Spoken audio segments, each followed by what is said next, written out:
Harry Empreinte présente les liens de la soumission. C'est un lieu où le réseau téléphonique est capricieux, obligeant les habitants à vivre au rythme du soleil. Un lieu où des arbres millénaires, aux feuilles verdoyantes, et dont les racines ressemblent à des pattes d'éléphants géants, au milieu desquels se distinguent des cases construites en briques de terre crue, avec des toits de paille. Autour des cases, de petits champs de manioc et de maïs s'étendent à perte de vue. Ici au village, le temps ne court pas, il marche au rythme des pas de Kofi. C'est une terre de terre rouge et de palabre sous le grand manguier. Et dans ce décor où chaque pierre a sa place, il y avait elle, sa fiancée. Douce, prévisible, le genre de femme que tout le monde ici valide d'un signe de tête. L'équilibre parfait. Enfin, avant la tempête.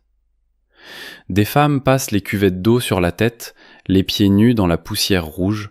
C'est dans ce cadre qu'on découvre Minko Mili, une jeune femme de 21 ans.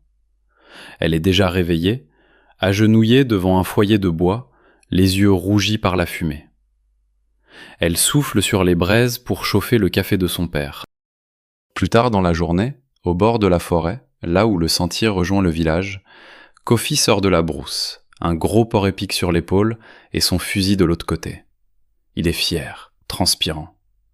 Mili l'attend au point de rendez-vous habituel avec une gourde d'eau fraîche et des bananes jaunes. Il s'asseye un instant sous un baobab, Kofi lui prend la main. Mili ne la retire pas, mais elle a le regard au loin, vers l'horizon, là où la route part vers la ville. On sent son manque d'enthousiasme, caché derrière sa soumission.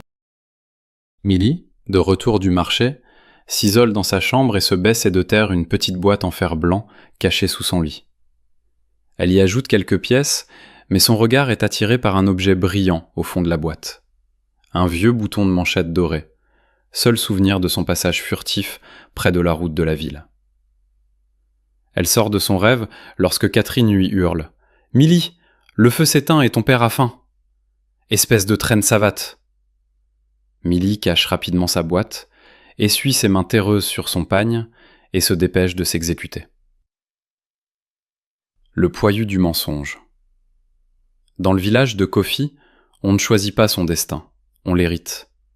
Sa fiancée Mili était la promesse d'une vie sans vagues, une alliance scellée entre deux familles et un futur déjà dessiné sur le pas de la porte. Elle était calme, le visage de la tradition que Kofi pensait ne jamais quitter. Au village, tout le monde sait que Mili et Kofi sont les deux faces d'une même pièce. Quand ils rentrent de forêt, avec le gibier sur l'épaule ou du fleuve avec des nasses pleines, elle l'attend déjà en chemin pour le vendre. Ils épargnent ainsi pour leur mariage que Mili accepte par soumission. En effet, elle n'a jamais choisi Kofi, elle a simplement reçu l'ordre d'un père et le venin d'une belle-mère qui lui a juré, les yeux dans les yeux, que c'était le dernier souhait de sa propre mère partie trop tôt. Alors Mili s'est soumise, a pris le tablier du marché et le panier de l'épouse modèle. Privée des bancs de l'école par une belle-mère ambitieuse, sa douceur cache une blessure béante, celle d'une enfant orpheline de mère à 2 ans, grandissant dans l'ombre d'une famille polygame où elle n'est qu'une main-d'œuvre gratuite. Catherine S., à belle-mère et la seconde épouse de son père, règne en maître. Elle a tout misé sur sa propre fille Chelsea, en l'envoyant en ville pour en faire une femme moderne, dans le but qu'elle épouse un grand homme riche. Il y avait la sueur de Kofi, la douceur de Mili et le silence des économies cachées. Personne ne voit venir l'orage qui portait des talons hauts et un secret de ville. L'arrivée inattendue. Un bruit de moteur, inhabituel, déchire le calme de la forêt. Ce n'est pas le passage du camion de ramassage de cacao. C'est plus aigu, plus nerveux. Une voiture noire, couverte de poussière rouge, s'arrête net devant le grand manguier. La portière s'ouvre, une jambe fine, perchée sur un talon aiguille verni, touche le sol poussiéreux. Chelsea, la demi-sœur de Mili, est de retour. Mais elle n'est pas revenue pour célébrer le bonheur de Mili. Non. Elle a dans son sac de marque une lettre qui va faire voler en éclats le mensonge de Catherine. Chelsea sort de la voiture.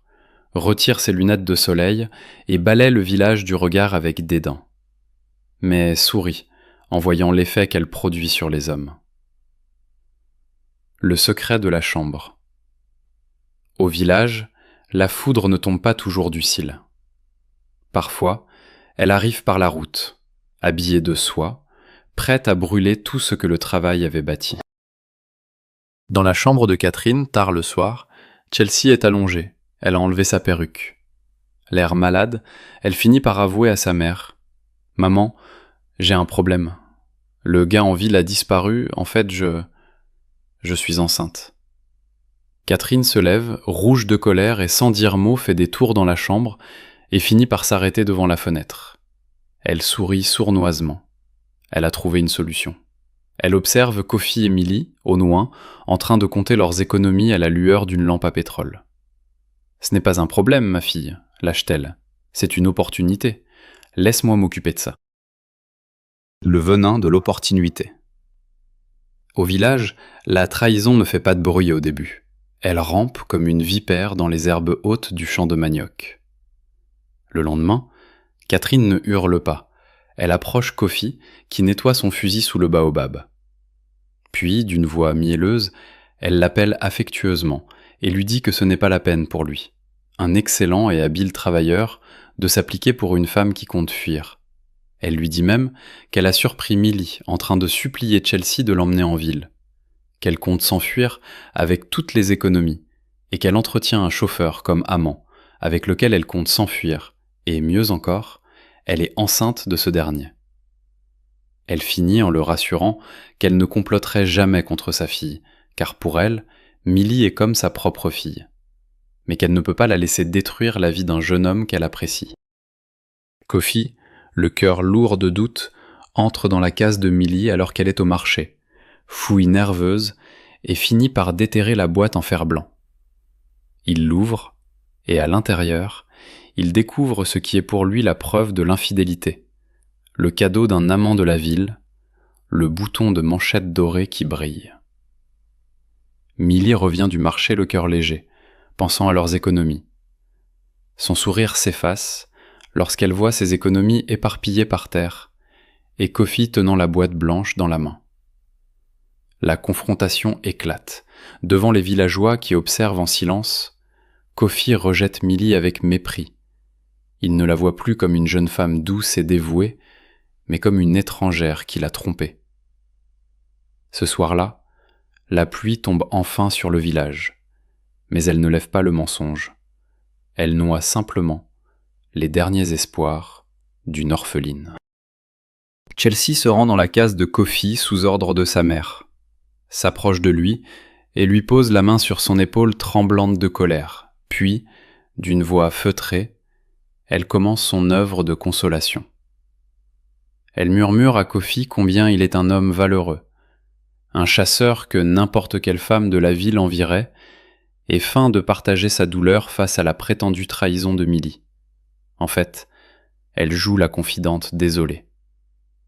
Elle continue sa manœuvre sur plusieurs jours, lui apportant régulièrement des repas. Kofi, aveuglé par la colère et le sentiment d'avoir été humilié, se laisse progressivement bercer par ce parfum de ville et ces mots valorisants qui contrastent avec le silence habituel de Milly. 5 jours plus tard, le verdict tombe, brutal et sans appel. Kofi annonce qu'il ne veut plus rien avoir avec Milly. Il décide de garder leurs économies pour la dot d'une femme plus digne. Il officialise également son engagement avec Chelsea, sous le regard impuissant de Milly, qui fond en larmes. Elle pleure ses économies. Elle pleure d'avoir déçu sa mère qui aurait voulu qu'elle épouse Kofi. Elle pleure sa réputation ruinée. La saison se clôt sur ce tableau cruel. Catherine exulte dans l'ombre. Chelsea savoure sa victoire en cachant son secret, tandis que Milly regarde impuissante, l'homme qu'elle servait, s'éloigner avec celle qui porte l'enfant d'un autre. Le mensonge est désormais scellé par une alliance officielle, laissant l'héroïne sans rien.